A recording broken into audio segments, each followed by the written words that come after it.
कर रहा है क्या कुछ? वर्तमान सरकार के पास संविधान और संसद का कोई मायने है क्या, जरा बताओ। आज आपको पता है भारत सरकार जो बजट लाई, उस बजट में कितना पैसा देश के विकास में लगेगा? पूरे देश में भुखमरी की स्थिति खड़ी हो जाएगी।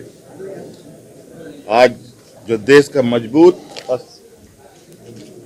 स्तंभ रहा है कृषि का क्षेत्र, उसको भी विदेशी बाजारों के लिए खोल दिया गया।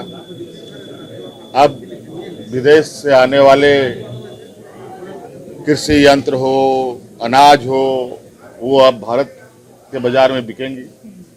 अब यहाँ के क्या किसान उनके साथ कंपटीशन कर पाएंगे? ये तो स्थिति है। और बाकी व्यापार जगत का क्या होगा वो तो व्यापारी लोग बताएंगे, लेकिन मूल रूप से हम लोग जो किसान मजदूरों को बात देखते हैं बहुत करीब से,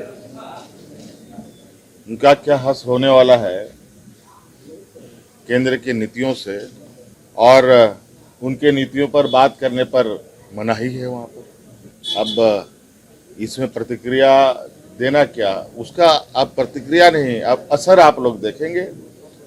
देश दुनिया में वर्तमान सरकार के द्वारा उठाए जा रहे कदमों का प्रभाव देश के किसानों पर, देश के मजदूरों पर, छोटे मझोले उद्योगों पर, और आदिवासी दलित तो है ही सबसे मुख्य टारगेट पर। यार कोयला खनिज पर कहाँ गए हो? अभी दाल चावल का बात करो ना, वो क्या सस्ता हुआ है क्या? पढ़ने लिखने वाली चीजें, पहनने वाली वस्तुएं, क्या वो सस्ता मिल रहा है क्या?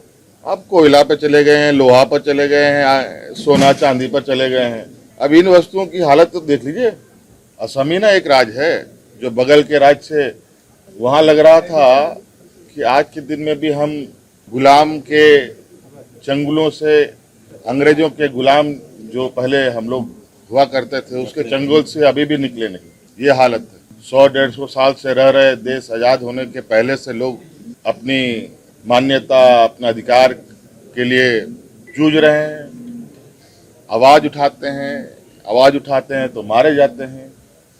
ये स्थिति है। देश के अंदर ही अलग तरीके का देश चल रहा है।